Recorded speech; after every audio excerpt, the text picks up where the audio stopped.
I want to go back to the tragic death of the U.S. Army Specialist Sarah Beckstrom, as Casey was just talking about. And I want to bring in a Congressman Mark Harris from North Carolina and get a perspective from Capitol Hill on all of this. Congressman Harris serves on several committees, including the Judiciary Committee. He represents the 8th Congressional District of North Carolina. Congressman Harris, always an honor to have you on Washington Watch with us. Hope you had a good Thanksgiving. Thank you for joining me this evening. Jody, it's great to be with you. Thank you for having me this evening. All right, let's go to all of this. Of course, the investigation into the alleged shooter is currently underway. It's continuing.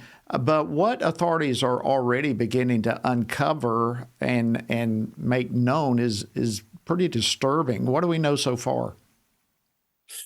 Well, obviously, these things that are being uncovered continue to point out that this man came into the United States as part of a Biden program that was basically Operation Allies Welcome, and an individual who had worked with some folks in the U.S. military and intelligence over there in Afghanistan during those days basically was just brought in. And, the reports have been that there was vetting that took place, but you have to stop and ask yourself, at what point the vetting was happening, did they ever understand that just because somebody was working with you over there in Afghanistan, that somehow they were going to be able to assimilate into American culture and be a part of the melting pot, if you will, here in the United States?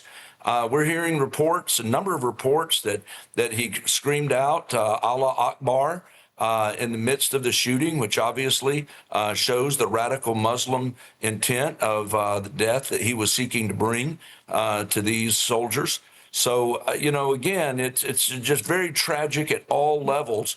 But I applaud what the president is doing in basically putting a freeze right now until we can get a better grip, because I remember just in my first month or so here in Washington being visited by some folks that were part of the State Department and learning then that there were just tens of thousands of people that were let in from Afghanistan, and we really didn't know where they were. We didn't know a whole lot about them, and that's a real tragedy. This illegal immigration issue goes so much further than just our southern border.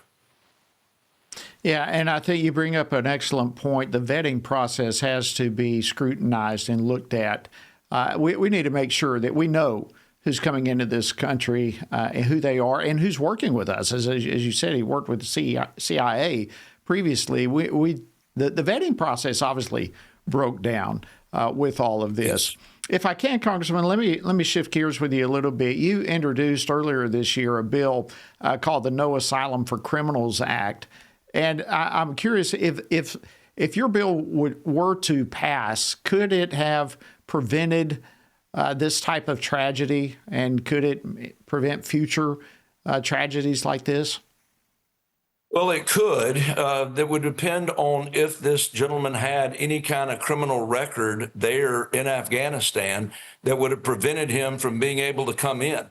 What it really does is it stops anybody with a record from being able to gain asylum here in this country, and that would have been a help. I don't know yet enough about his background, what he had. I think, reports are a lot of this started. This young man was working with our folks as young as 15. He was only 15 years old when he began to be involved in the things that were happening in that war.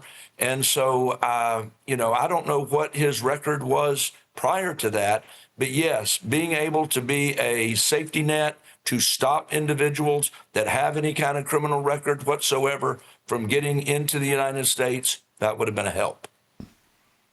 It sure would. Let me ask you this. Speaking of bills, late last month, you and Congresswoman Mary Miller introduced a bill that would stop taxpayer funding of illegal immigrant abortions. Incredible. Yet this is yet another practice of the Biden administration. They allowed for illegal immigrants.